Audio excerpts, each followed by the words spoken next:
welcome to the very first Pro Chef Live. Lockdown's brought us a lot of misery and everything else, but it's also gave us some great tools, and Zoom being one of them, and it gives us an opportunity to bring you guys a little hour with some of the industry's biggest and most exciting names. I am particularly excited to introduce Calum Montgomery. He is a chef proprietor of the Edinbane Lodge in Skye, and he, not so long ago in my old life, was a student at the college. He also was one of the chefs. He was the first chef I ever picked for a culinary team, 2010. And that legacy of college culinary competition activity exists today. You know, we are one of the number one colleges in the UK for competition, and it was Callum was one of those students that kicked that off, that continuous run. So we're just going to have a chat. As Kenny says, we've got an opportunity here to ask Callum some questions. And we want to just delve in to our guests' lives, what makes them tick, what got them started with food, and hopefully we can get little tidbits on why they're so successful. And well, I'm just wondering if there's going to be a continual theme throughout with our guests on how they get there. My guess is it's hard work. So Callum, welcome. How are you? I'm very good, thanks. Thanks very much for having me, and thanks everyone for attending. It's pretty surreal for me. So I've never ever been part of a Zoom chat as big as this, no more than about 6 people. So yeah, thanks very much for coming along. But yeah, I'm good. I'm very good. So it's just the same rules. It's just the two of us. Everyone else is doing nothing, making coffee and watching telly. So tell us about your journey, Cam. Obviously, you're born and bred in Skye, and you made that big decision to up sticks, leave home, and join the City of Glasgow College. And it was the Metropolitan College at the time, I believe, when you were a student. Yeah, it was indeed. Hence the T-shirt. Actually, yeah. I think this is from 2009. I found it in one of our drawers this morning, so I thought, oh, glad I kept a hold of this for some reason. Yeah, I think we were one of the last years that was in the Metropolitan College. Was it 2010 that it switched over to City of Glasgow? I can't remember. It was indeed, yeah. It was 2010 we became City, so you were the last. 2009 I started college and I finished in 2012. So it's funny because the Metropolitan name, you would have called it the Food Tech even when you were there. Yeah. You know, yeah. You went to the Food Tech, as did I, albeit it had the Metropolitan's name. But we are certainly now integrated, and I'm sure the Robbie and Kenny on the call will agree that we are fully integrated now as City. You know, there's very not very often we call it the Food Tech. So when did you join the college? What was your first year? Did you start on 2009? So I started.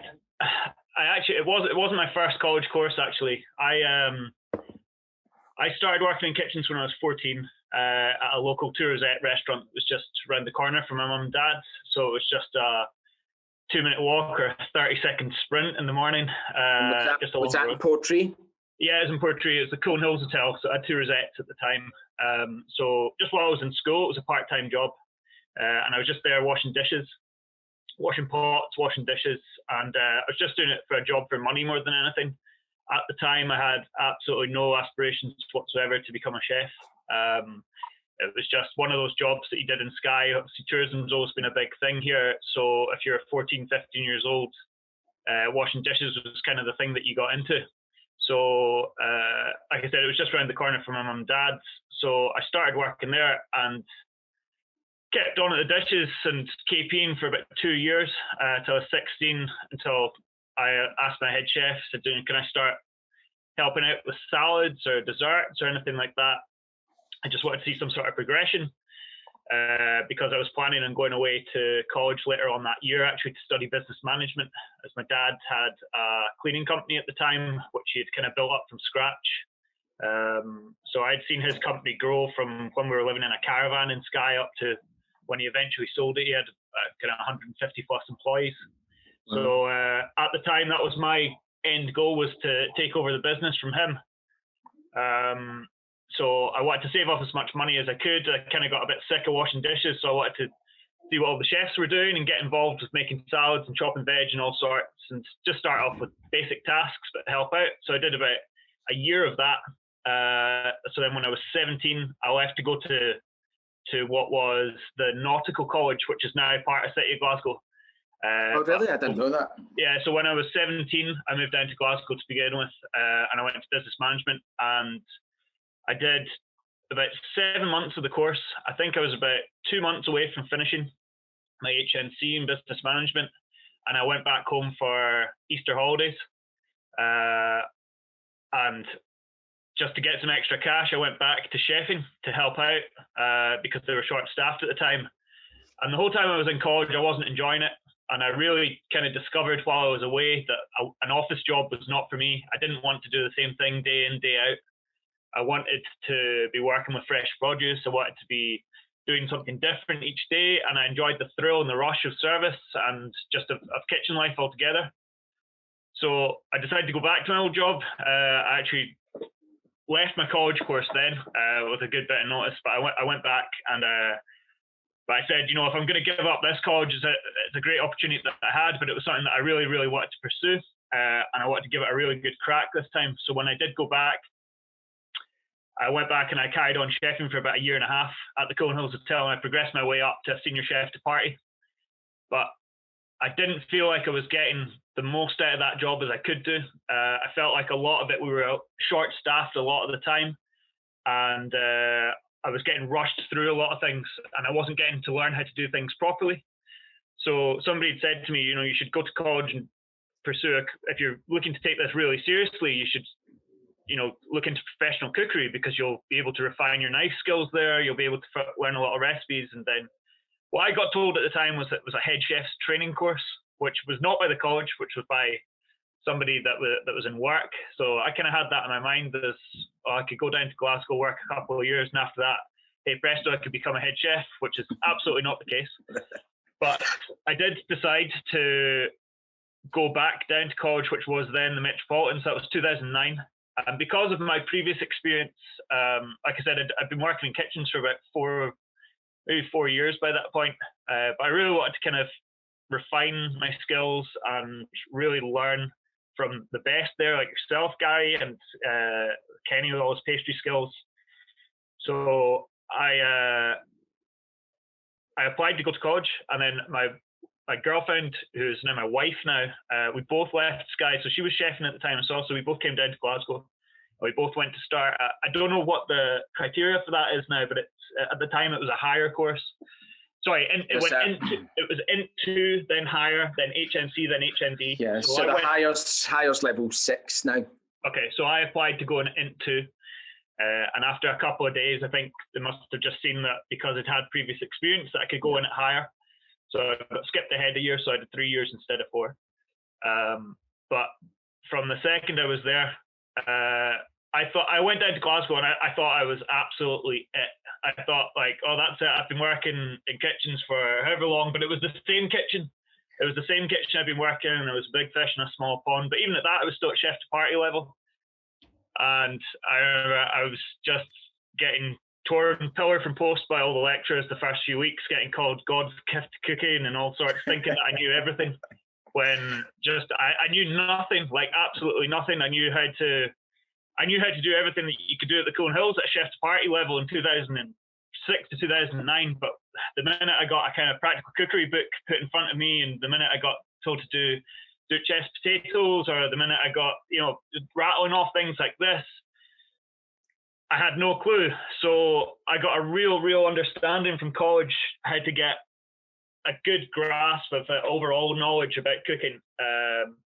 And I really got to refine my knife skills. I was saying to Kenny the other day, when even after working maybe 4 years in a kitchen, I was still cutting everything like this. Like I wasn't using the full 3 fingers and a thumb method. Everything I was still doing it was all bad habits that I developed. So that was the main reason that I wanted to go to college. So the minute I was there, I started doing things wrong, and I was getting told off for it. And I was thinking, this is crazy. I'm doing this much quicker if I do it this cowboy way. Why do I need to do it this way? And I'm not just saying this because we're on a college Zoom chat. Like, I say this to everybody. That was probably one of the most beneficial things that ever happened to me in my career, was actually doing things properly, because you don't notice it right away. And I would go from doing julienne of carrots in maybe like 15 minutes or something, like a 2-litre tub in like 15 minutes, doing it like the cowboy way and holding veg like this or whatever. And as soon as I would switch it, and throughout the years, making yourself go quicker, making yourself go faster. And that's all that chefing comes down to anyway. It's like doing the same process over and over again and challenging yourself to go either quicker at it or make it better. That I felt myself getting faster right the way throughout my time at college. And then I was able to implement that into a work environment, and I could work a lot quicker with everything I was doing. But that was just one of the things that I found from going from college. So sorry, I'm actually talking. I'll keep talking like crazy. But, no, you're doing fine. You're answering questions I've not asked you yet, which is great. But no, I was in college for 3 years. So at the time, I not only wanted to go to college, I wanted to move to Glasgow because I wanted to experience city life, but I also wanted to move to Glasgow because there was such a better food scene there than the Isle of Skye at the time, anyway. So I was pretty much working in the best place in Portree at that time, which was the Cone Hills, a Two Rosette restaurant. So when I moved down to Glasgow, I was at college, and all of our lecturers then encouraged us that, you should go out and get a job, because college is great and it'll teach you all the fundamentals and you can refine your skills, but you need to have that balance, and you have to have that balance between college work and between working in a professional environment.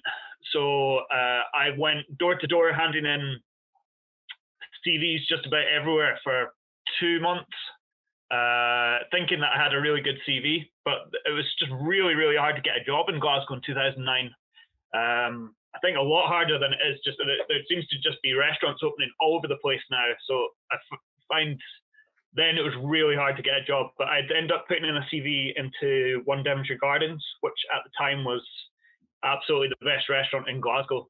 And I managed to get a job there. I took a commis chef position and made my way up again over the years up to senior chef's party there.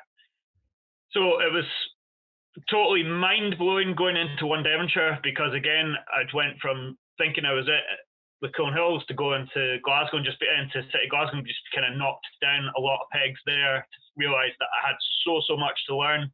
But that's the same in any job, and in the same of any kitchen you go into, you have to embrace everything that's there. There's so much to learn every single day. I remember one of my lecturers saying back then, one of the best things about being a chef is you learn something different every single day. And I still do. I still learn so much every single day. But I went from working between One Devonshire and City of Glasgow College, tried to balance my work and college life as much as I could, but it was long hours at One Devonshire. I've completed my course at HND, and then worked another year in Glasgow at Devonshire before moving back up to Isle of Skye. My mother-in-law was actually head housekeeper at a place called Lodge in the Isle of Skye, which had a Michelin star at the time. So I'd asked her if she could get me in there for some work experience, just to do a stage. So she did. I got in there as a stage, and about halfway throughout the day, the head chef approached me and said, do you want to quit your job in Glasgow and come up and work for me? Which was amazing. And I didn't really realise it at the time, but it was kind of what both me and my wife wanted at the time. So we moved back up to Skye. I took up this post as chef de partie, and then I progressed my way up to senior sous chef within 3 months, and then really found a huge amount of pressure what it is to maintain standards in a 1 Michelin star restaurant. So I held that position from 2013 to 2016. So I was number 2 in the kitchen, where we held on to the star for 4 consecutive guides.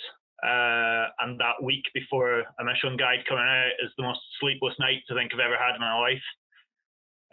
Just thinking every single night like it could be taken away or anything like that. So for 4 consecutive guides I was there. Then I had the opportunity to go and take on my first head chef's position at another restaurant in Skye called Edinbane Lodge. So that was when I was 26.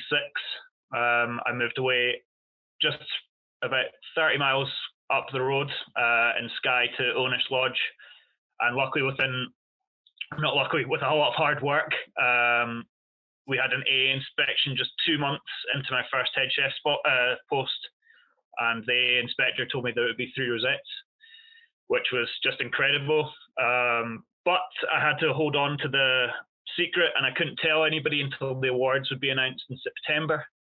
So from February, I was told I'll get 3 rosettes at the age of 26, but I had to hold on to it and not be able to tell anybody. I think I told you, Gary, actually. Yeah, I remember you did. I think you told me that night. But I was absolutely beaming. I was probably one of the youngest chefs in Scotland at the time with that sort of accolade.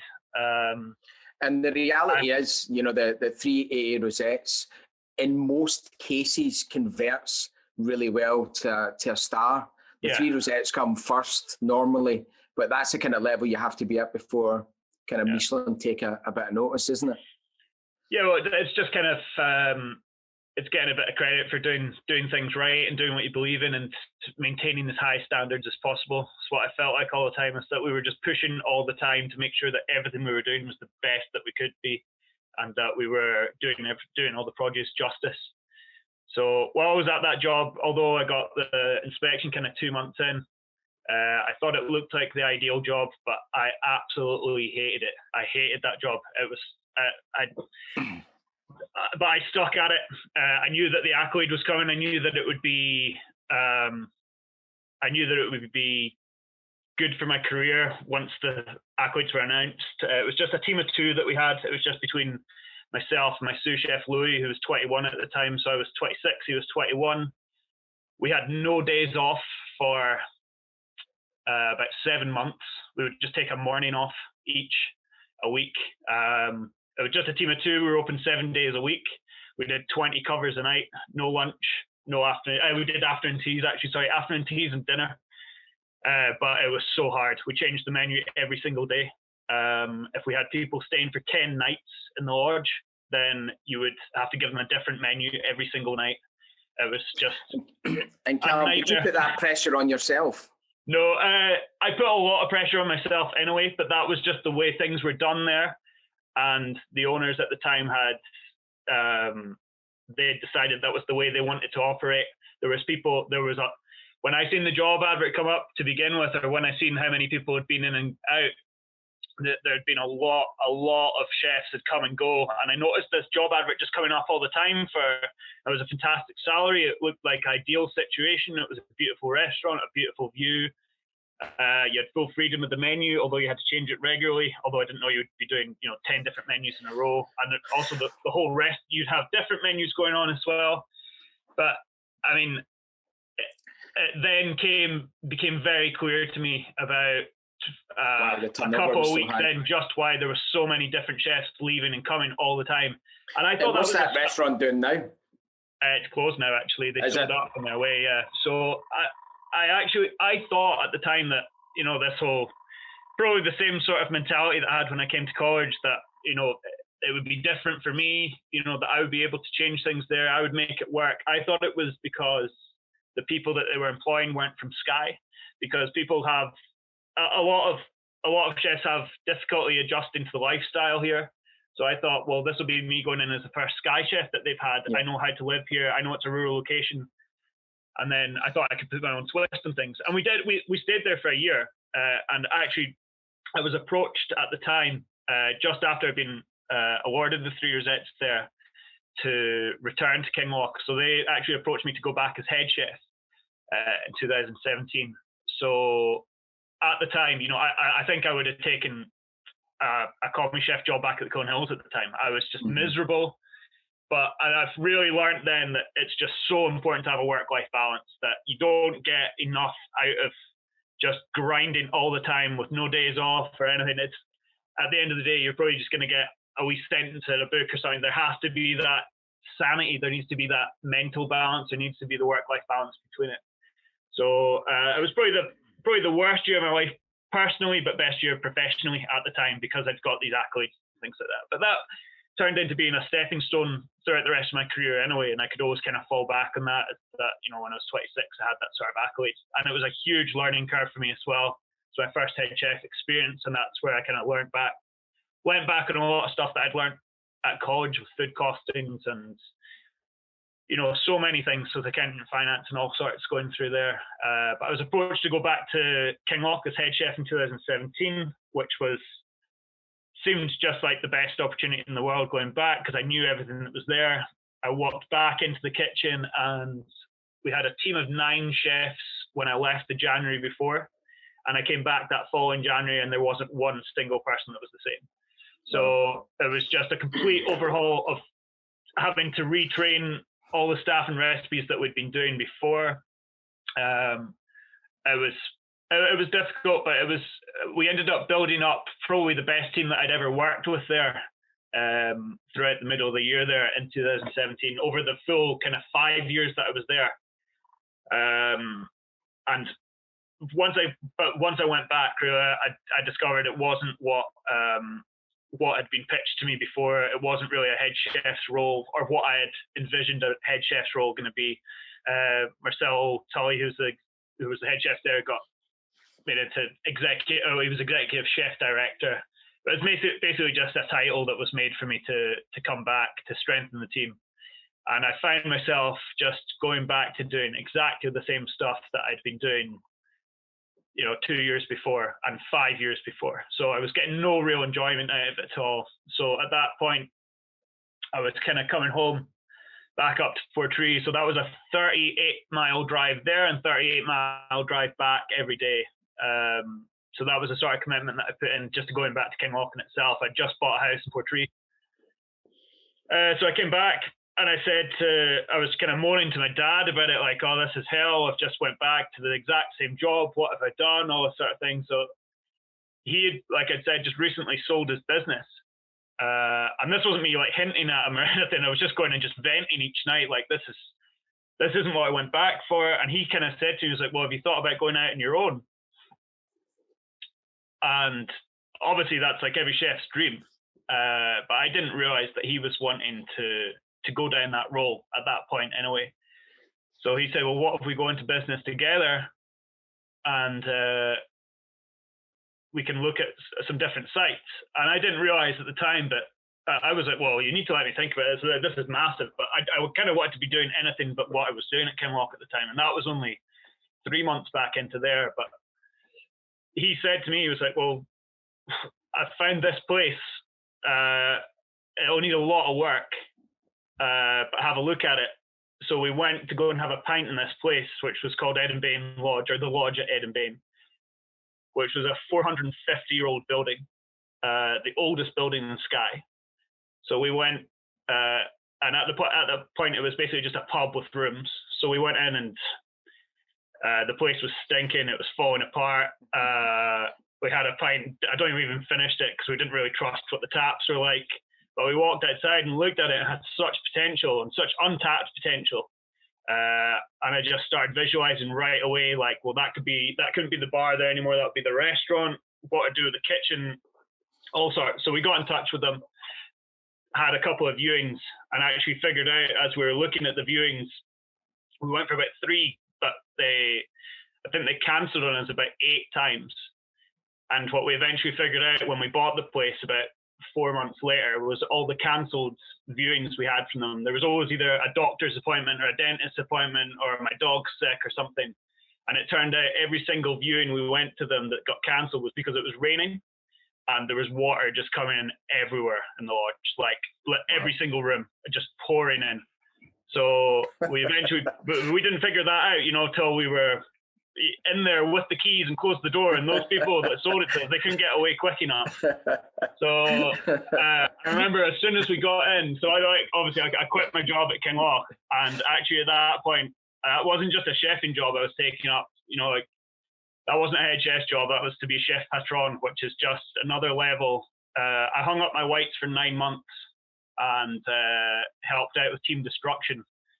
As we basically just locked down. It was great watching it because you're brilliant on social media, and we all followed your journey as becoming, from being a head chef of a Michelin star restaurant to then becoming, it always seen was destruction.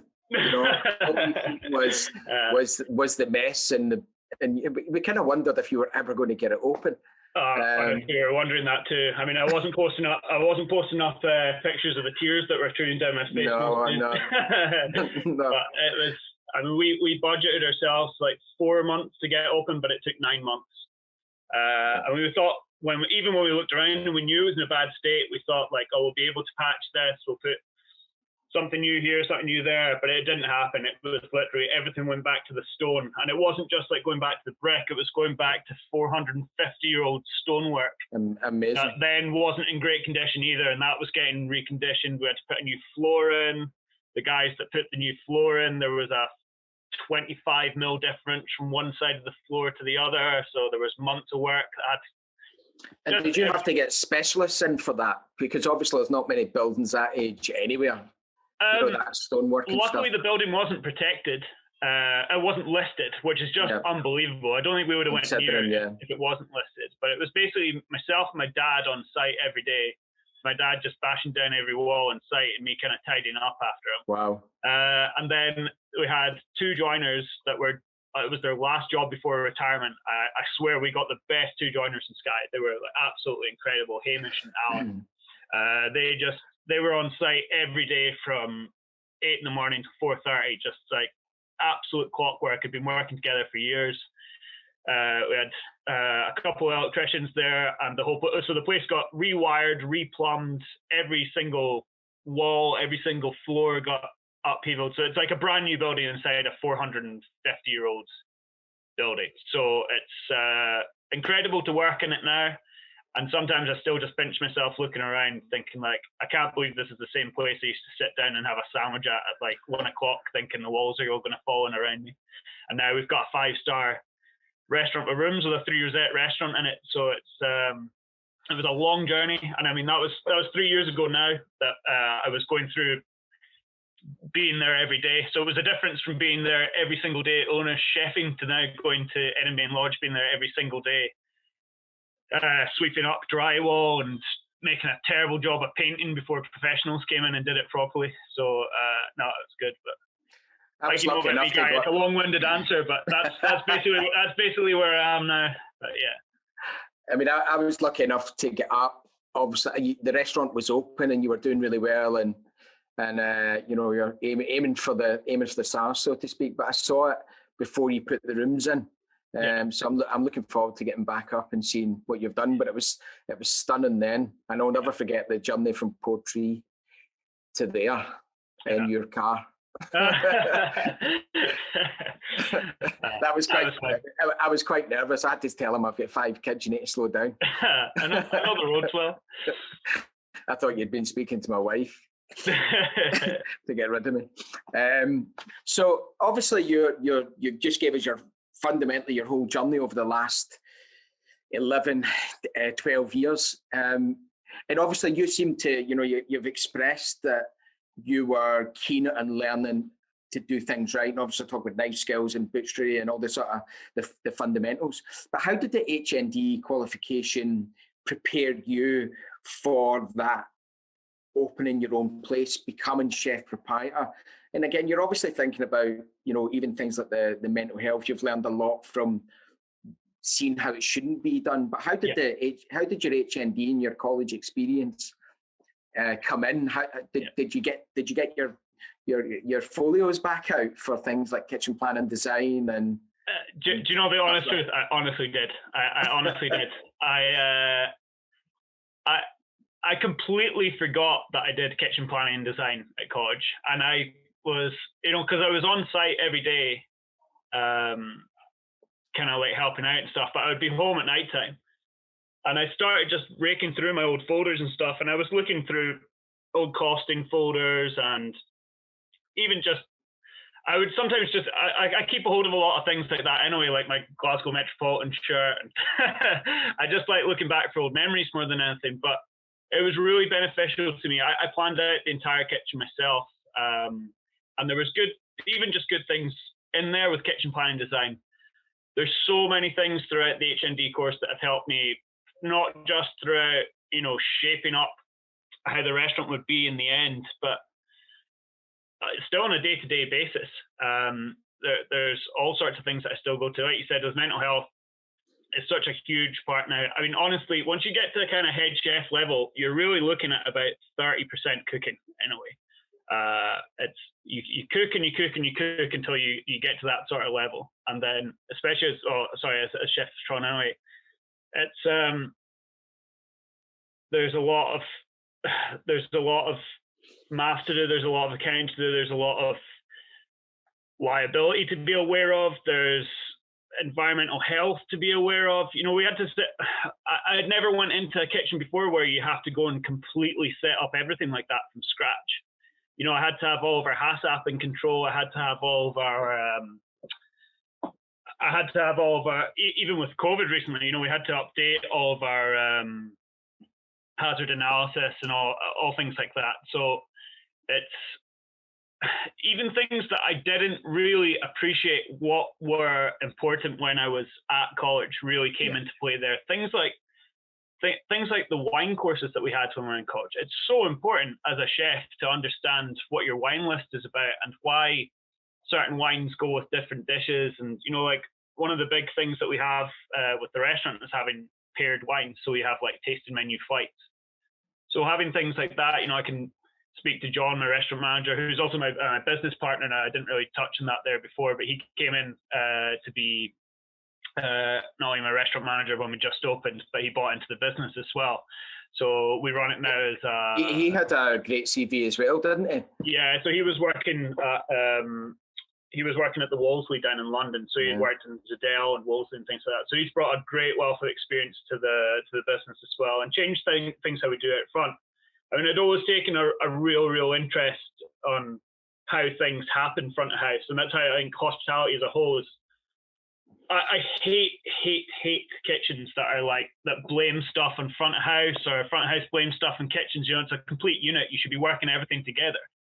So I've always taken a real interest on what goes into a front of house service and how they would deliver things and why they're doing certain things, why a wine list has certain new worlds and certain old world wines and things like that. So I managed to tap into a lot of that through college, and even just going back through on my environmental health, on my food hygiene and things like that, going back and just reciting over those sort of notes and all the old portfolios and all the old notes that I had from being in college.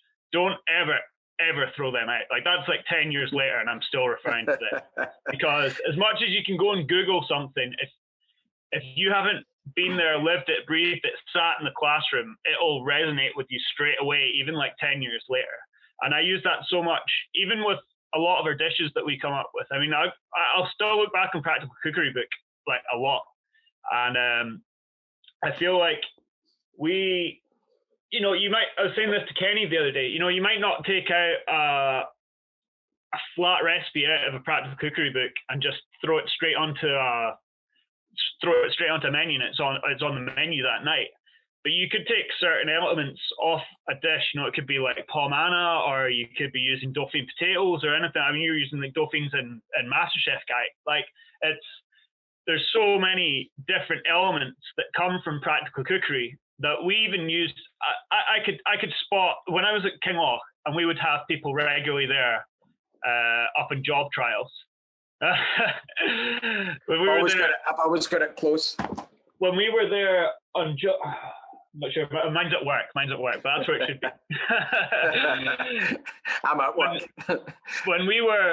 When I would have people up in job trials at Kinloch, I would get them in for breakfast. Like, they would probably come up on the City Link bus at night time. We'd put them up in a hotel room at night time, and I'd get them in at 7 a.m. in the morning, breakfast shift, and they'd walk up, and I'd make sure that they're dressed exactly the same way they would be for college, whether it's ironed whites, immaculate clothing, good shoes, black shoes. You can spot a cowboy a mile away whether they're turning up with a pair of red Adidas trainers on and some dirty apron. If you're turning up and immaculately dressed with an iron shirt, turn up straight thing off the bat, you say to them, "Can you go make me a cheese sauce?" You can spot that cowboy a mile away if they turn up to you and say, okay, where's your cornflour? Or whether they're going to recite a bechamel recipe at you from like page 736 out of Practical Cookery book. It's just like, it's an absolute no-brainer when I see people that have had a professional training. And that's where, you know, as much as I use a college education myself, it's surrounding yourself with people that have had a proper education themselves before they even let themselves into your kitchen. You know, there's no way that I could have got the sort of accolades that we've got at the moment by just me doing it. I mean, I would never, ever, ever say that. At the end of the day, it comes down to the amount of really, really highly skilled, highly trained people that make it in the door. And when you see a CV coming through and you see, oh, somebody's actually stuck out 3-4 years at college, even 2 years at college, you see they've got an HND, you know off the bat that they're going to have somewhere in their back of their head that you can ping a recipe to them at any time, and they're going to be able to come out with it. They're going to be conducting themselves in a professional manner. They're going to be working in a clean environment, and they're going to know the ins and outs of most things as well. You know, they're not going to be serving up chicken at like 62 degrees as well. Whereas if you pull somebody in off the street, it actually saves you as an employer dumbing everything down, and it saves you as an employer showing the real absolute basics, because that's what a real college education should be about anyway. It's like you get the fundamentals there, and then they can maybe go out into the hospitality world, into a professional kitchen, whether it's a 3-star hotel or a 3 Michelin star restaurant. You know, you've got those fundamentals there, and it's what you do with it afterwards. And it's always going to come down to the individual. But if they've got that baseline of training there, you know, they're going to have an advantage right over somebody coming in off the street that's maybe just been, like myself, coming out of the Cullen Hills after just working there for 3 years and not had sort of education. I know that from my own personal experience. I know that I would have been a better chef at 19 if I'd been working at the Cullen Hills and been in college at the same time. But because I know how bad I was when I went in there after just doing 3 years, that I wouldn't know the difference between a Macédoine to like vichyssoise. You know, it's that's what it comes down to, and it's getting the classics there as well. So Callum, we can't have you on without talking about your love for local produce, and I'm going to have to limit your time here to 40 minutes. If you just give us, you know, you've achieved a lot so far. Obviously, COVID has, and we'll speak about COVID in a wee minute. Yeah. But you've achieved so much in a short period of time. You know, you've gained 3 rosettes again. It must be really special to get that in your own place. Yeah. But you know, I think a lot of people that maybe stumble upon your social media and stuff like that, the big thing that comes across is your love of Skye and your love of local produce. Can you just give us a wee overview of your philosophy on your sourcing of produce and the connection you've got with the suppliers and producers of that? Yeah, I will keep it short. So it comes down to something that I just really believe in, I suppose. It's not some big PR stunt about, you know, just because you're on Skye, we're going to say that we give stuff that's local. I think that's very relevant to anywhere that you work. I actually hate the word. I really kind of hate the word local more than anything, because you see it slapped. It's overused, isn't it? It's overused, and it's you see it slapped on so many menus and so many people's dishes. It's just like they'll write local beef, and that's it. You know, there's no traceability past there. So you could write, you know, the thing that I used to work in a place, and it was like they would write local sea bass. And I'd be like, what's local about this? Yeah, what's local about this? What's local? Because you got it from a local fishmonger. There's nothing local about that. I mean, for those of you that don't know, you can't get sea bass unless it's like from warm waters, and this is farmed sea bass that would be coming from Turkey. So that would really infuriate me, because I would feel like I was lying to the customers by cooking it. So I take a real pride in what we actually do and where stuff does come from, because I make a real point of it by even the second you walk into the restaurant, when you're given your menu, on the left-hand side, it's got where every single bit of produce in that menu has come from. and then I'll put exactly how many miles away from the restaurant it's come from and the names of the people where it's come from as well. Because then I know that I have to stick by that no matter what anyway. Not that I would go off and start buying, Argentinian beef from 3663 or something, but because I know for a fact that any day of the week, not all of our waiters or waitresses, they're not going to know who all the suppliers are. So they could come in the front door and go, this isn't Mrs. Mack's beef from Blavin, or this isn't Vat and Chicken. It could be like that. So I make sure that we're absolutely using the best, and not just using it just because it's from Skye. We'll use it because it's the best. I've been out to the crofts, I've been out to the farms, I've been out on the boats to see where the stuff comes from. Even last month, or 2 months ago, I think it was, I went out in my uncle's boat. So like saying there is like a lot of my suppliers now, I'm taking advantage of the fact that I'm from Skye. So a lot of our suppliers are my uncles and cousins, and my cousin's got a mussel farm, my uncle's got a fishing boat, my mother-in-law's got a croft, my wife's uncle exports fish to Spain and France. So I say to him, like, can you keep back the biggest langoustines? Can you keep back the biggest crabs for us so that it stays on Skye?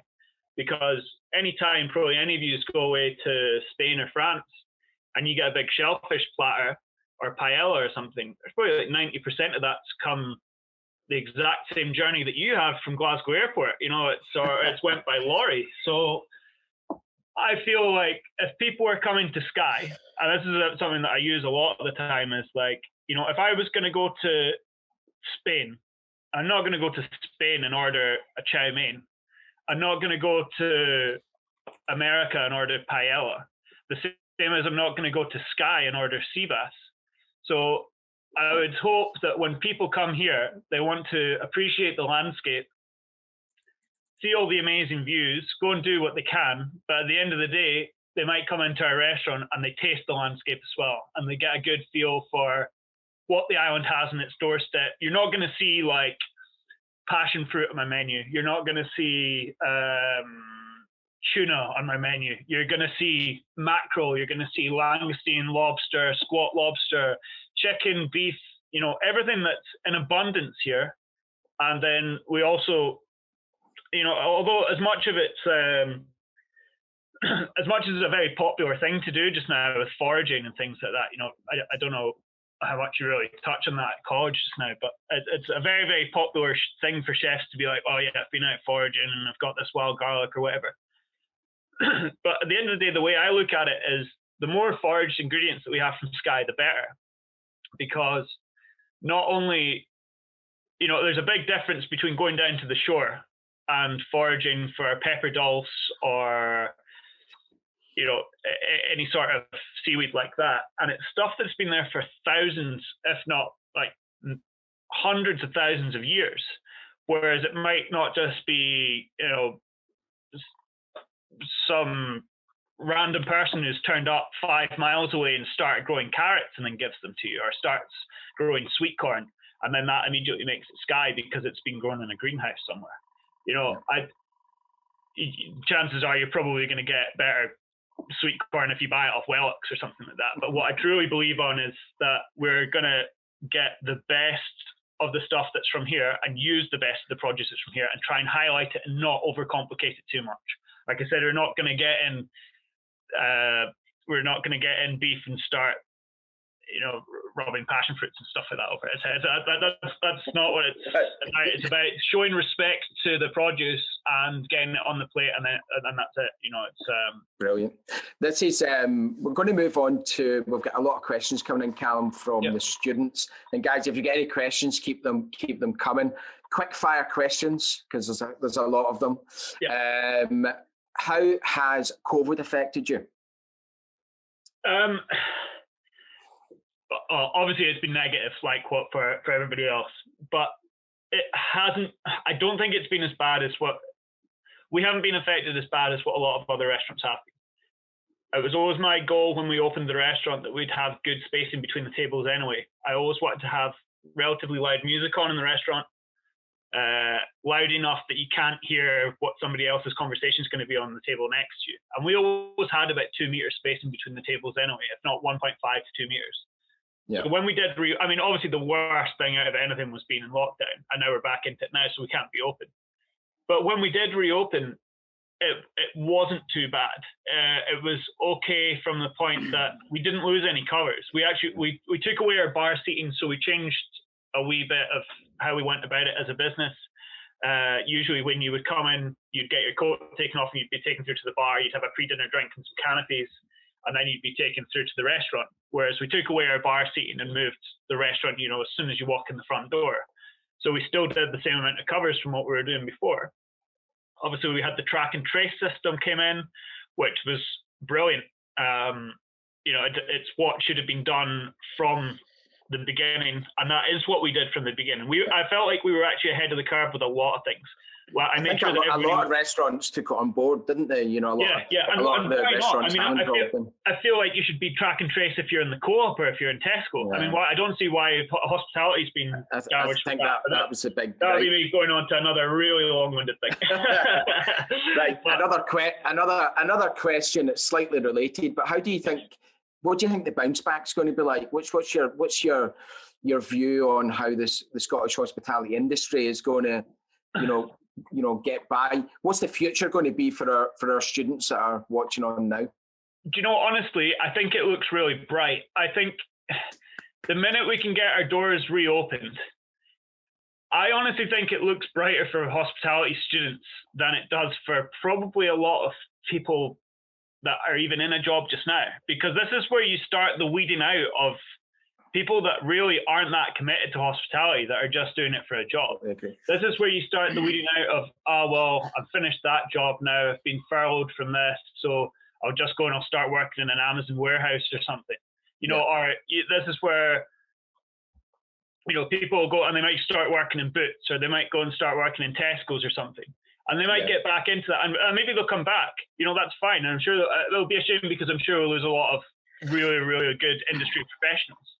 But that'll be opening doors for people that are coming fresh out of college education, that will be able to be like what I was saying about earlier, about how you can boost your CV and how you can be on somebody's desk there ready to work. And you've spent this time. I'm sure there'd be more opportunity for racking your eyes and mind through that practical cookery book and everything else than just now, more than ever, because there's no distractions. This is the time to learn. And if I had the time more when I was in college, I honestly would have paid even more attention than what I did. I was knackered most of the time I was in college because of work. I was working like a 90-hour week every week at Devonshire, and then doing college as well. So if I have any regrets from college, it's literally just for not paying more attention. It's not turned out too bad for you though, is it? There's another question in, and you've probably answered it, to be fair, but how do you find catering for vegans and vegetarians? And do you manage to source those ingredients on the island, or do you have to outsource from elsewhere? You kind of answered that, to be honest, but that's a brilliant question though, especially the last bit. I've always prided myself that everybody should get the same experience no matter what sort of dietary requirements they have. I thought I was going to be celiac a few years ago, and I just eat gluten-free a lot of the time now, so I barely cook with any gluten at all, the way I do cook anyway. So our bread course is probably definitely the most amount of gluten you would get throughout the evening anyway. But we've never said no to anybody with any sort of dietary requirement yet. It's certainly challenging. I reckon I could probably operate the whole business with one less chef if we didn't do dietary requirements. It's usually a huge spanner in the works throughout service if we've got too many on the go. I mean, we only do 36 covers a night, but I've seen that, and that should theoretically be in one menu. And I've seen us doing 36 covers with 17 menus. Like it's difficult. It's difficult, but you've got to do it. And it's 2021. I guarantee you by 2025, there's going to be another 5 different groups of what you'll need to cater for. But we do it, and we source all our veg from Skye as much as we can. Outside of that, we'll be taking it from Inverness with a company called Williamson's. I'm a big fan of not overcomplicating veg too much. I don't have like veggie sausages on, and I don't have probably the most over processed thing that we use is like vegan butter when we do use it. Yeah, it's actually a great product. It goes just like butter because I cook with a lot of butter anyway. So it brings us on to our next question quite nicely. How many chefs do you have? How many chefs have you got on per service? Just me and another 3.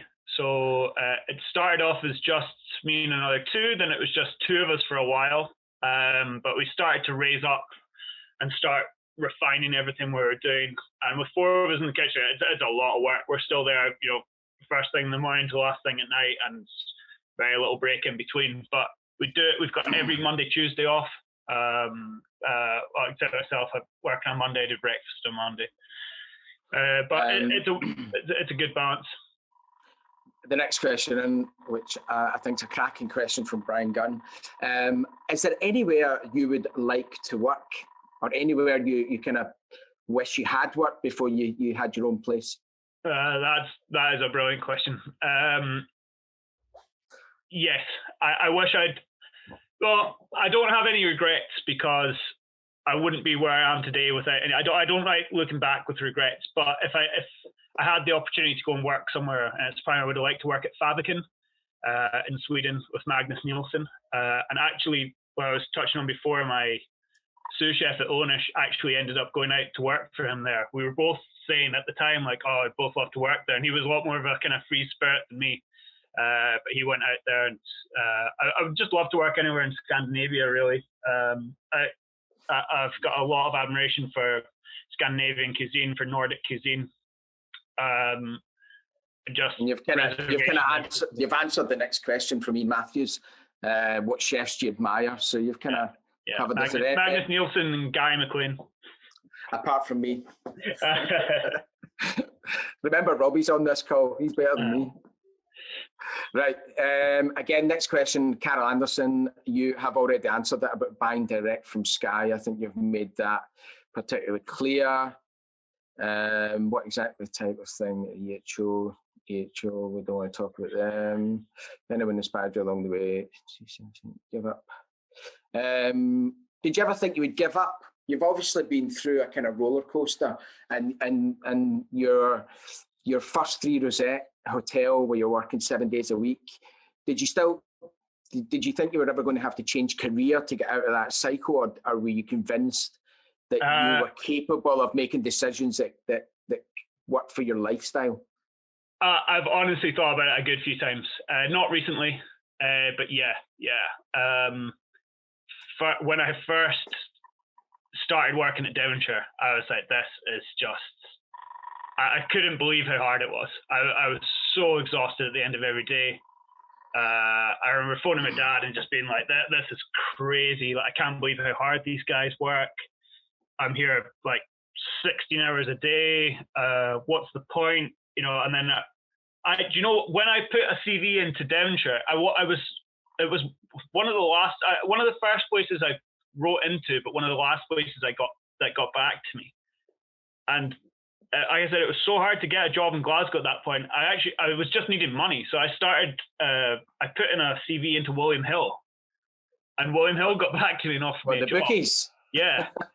And I was so close to giving up my whole career at Devonshire and going to work at William Hill. And I was just like that. I'm just going to sleep on it. And I'm just going to, I just had a really bad day. And I was just like, no, I'm just going to. You'll be glad you didn't do that.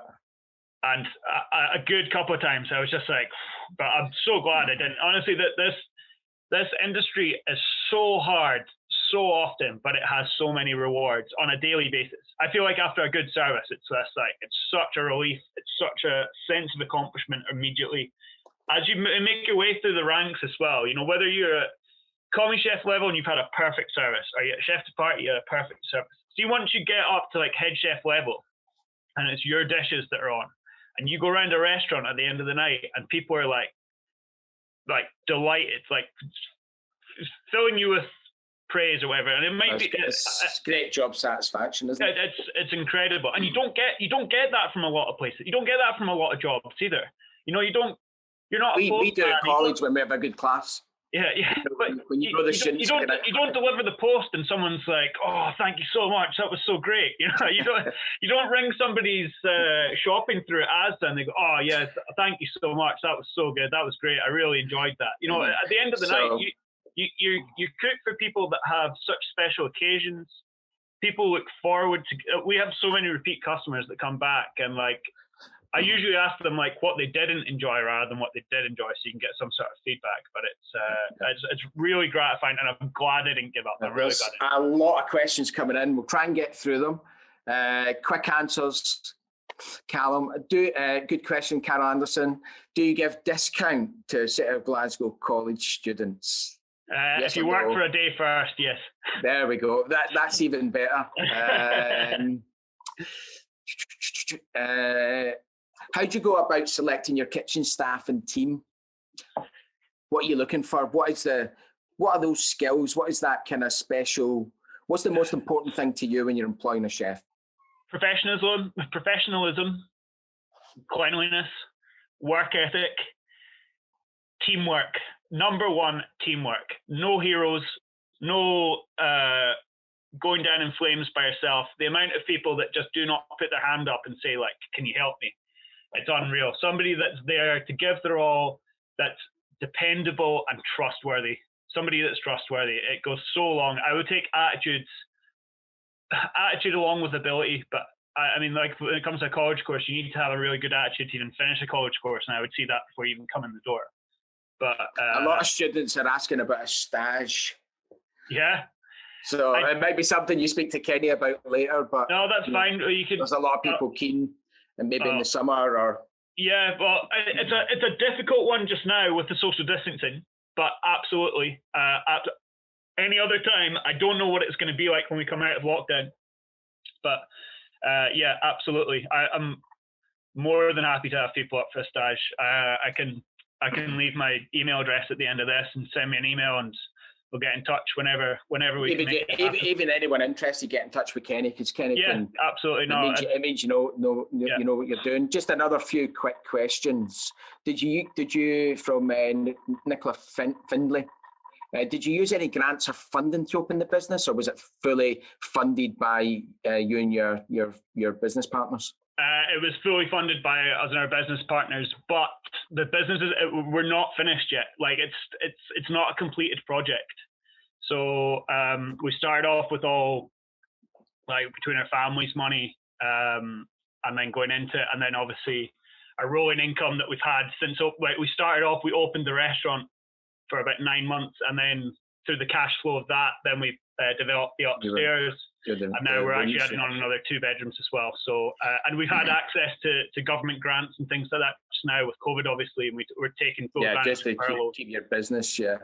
Have you any advice for any of the students that might be losing their passion for cooking during the pandemic? Again, that is a tough one, a tough question, but keep the faith, really, isn't it? And I mean, you kind of answered that with your. I mean, I wouldn't just look at it from like a cooking standpoint. I mean, don't label it as, you know, I'm losing my passion for cooking. There's probably people just losing passion for all sorts of things across the UK just now. I mean, no matter what sort of job or what sort of industry you're in, it's so different just now. So I would give it time and just see what it's like. I mean, hands up, like when we were finishing lockdown before, I was loving lockdown. Like I just had we just had a wee girl. My wee girl she was born during lockdown, and she was 3 months old, and I was loving all this time I had with her at the house. And then kind of going back to work was even a thought at one point, but like we got back and see after that first service and see once you're back in and you're cooking with everyone and you're working with the best of produce and you're right back into it like that. And it was just like, I couldn't get enough of it as soon as we're back. So I wouldn't, I mean, it's the winter, everyone's kind of feeling a bit not great just now. In a way, I would just keep going with it and look at see even just the resources you've got now from even what I had 10 years ago. I imagine how different it is back in Gary's day. I mean, he's like 65 now. It's so different. Like Look at Netflix, look at Chef's Table, look at YouTube documentaries, look at YouTube cook-alongs, like masterclass, things like that. They're so inspiring. They're so inspiring, and it would make you just want to get up and buy a pasta machine or get, whatever, and get working and try out new skills. Like I said before, there's so many things that you can learn from cooking on a daily basis, no matter what sort of job you're in. Cool. Cal, next question, a wee bit left field. What are you having for dinner tonight? What's your go-to dish at home? What do you eat for dinner? My honest go-to dish at home when I am not working, to be honest, on my days off, it's usually a steak with like chips and whatever seasonal veg I've got, or mashed potato or something like that, because it's quick. And simple. I'm so knackered on my days off. Usually, I'm just like, I just want to cook something and get on with it. But I cook lots during lockdown. I think I'm having. I'm going to start it after this, but I'll be doing braised duck legs with orange sauce and mashed potatoes. Lovely. Right, this is a question in from John Kyle. Who was your best teacher at your time in college? And bear in mind, I think there's a few of them online now. We'll skip. Listen, Callum, we'll skip that one. No, honestly, no. I loved a lot of lecturers that were on. I don't think I didn't get on with anybody. The first person I really was really good to me was Ian Elliott. He was the first person that was really looking out for me. But throughout the years, honestly, it was Guy. He showed a lot of. And I know a lot of other people can hear this, but I didn't ever have any problems with any lecturers. I really liked them all. But Guy really motivated me, and like you said, he picked me for the first the student comp challenge that we did, and it was really. When somebody believes in you, I think it really helps you spur on and really helps you push yourself that extra mile. And that's how I've kind of kept in touch as well. And I always admired what he'd done before he was in college as well, so that was good. What we're doing now at college is that competition culture and the extracurricular stuff. There's loads of it going on, and we really see the benefits in the students getting involved. Right, we're going to have to rattle through these. Favourite place to eat in Scotland? Name. My favourite place to eat in Scotland is probably the Gannet in Glasgow. I think it's absolutely brilliant. Peter McKenna has just totally changed what he does there. It's a very different restaurant to what they first opened, but they still have the same sort of locally sourced, really good cooking. But it's a different sort of setup he's got, and I love it. I really like it. Probably.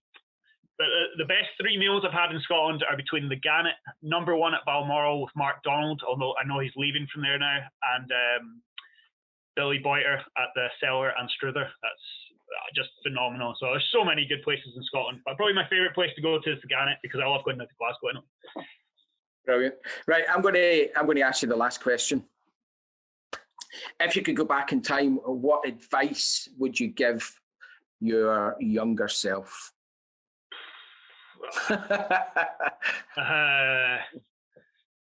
Honestly, I was kind of saying this to my wife this morning, and it was like, I've got a terrible attention span with a lot of things, but really during my time at college, just like spend as much time absorbing as much stuff. And I'm not saying that just because I'm on a college Zoom chat. I was saying it to her earlier. I was like, I was knackered a lot of the time when I was at college because I was working a lot.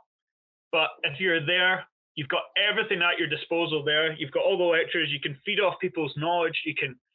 I used to ask Guy so many things that weren't even in a college environment. Just like, Guy, when you were cooking here, what was that like? What was, the same with like a lot of lecturers that were there. I love to know, like, as much as it's in a college environment, I love to know what's in a professional environment as well, and what the differences are, and how you can bring college aspects into a professional working environment. But I would honestly just say back to myself, just like pay as much attention as possible and just absorb the knowledge that you've got around you, because you've got so much time, and you can ask questions there as well. It's like, just ask people, because people will be so delighted most of the time to share their knowledge with you, and just absorb as much as you can.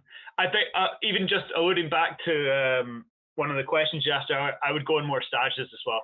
I was busy a lot of the time. I was working a lot of the time, but and also when I was living in Glasgow, and I was living with my wife in Glasgow. She's from Skye as well, so any 2 days off we'd have together would be straight up the road. So we'd go and see our mum and dad, and then I'd come back down, or go and see my own mum and dad. So if I had more time, then I would go and work in other kitchens and see how they work, and I would have probably a lot more skills at my disposal in these days. But it's just take on as much as you can, because I can't even believe it's been like 10 years since I've been out of college. It just goes like that.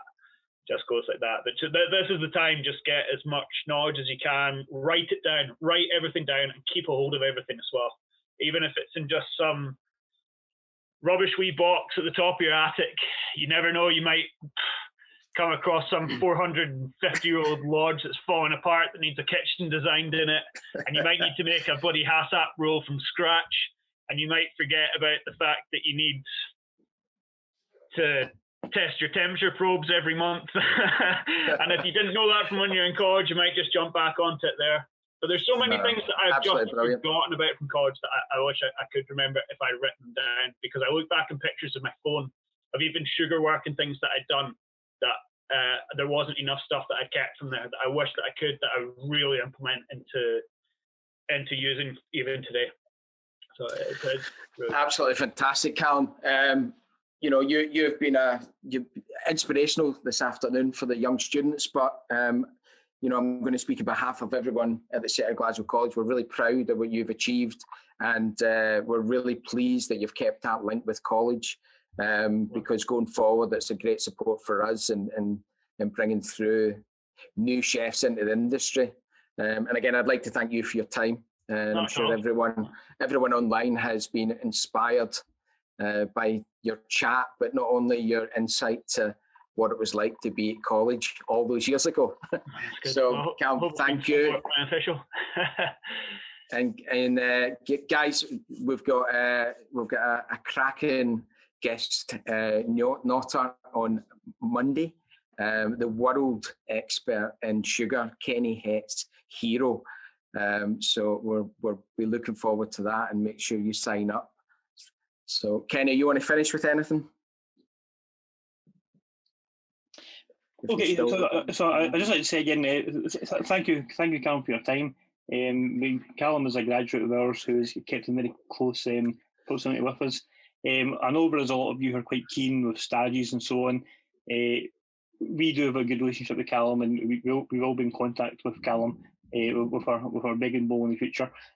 So I think because of COVID at the moment, things might just take a wee bit more time. But if you bear with us, once we get COVID sorted out, then we'll be in touch with Callum and see what we can do.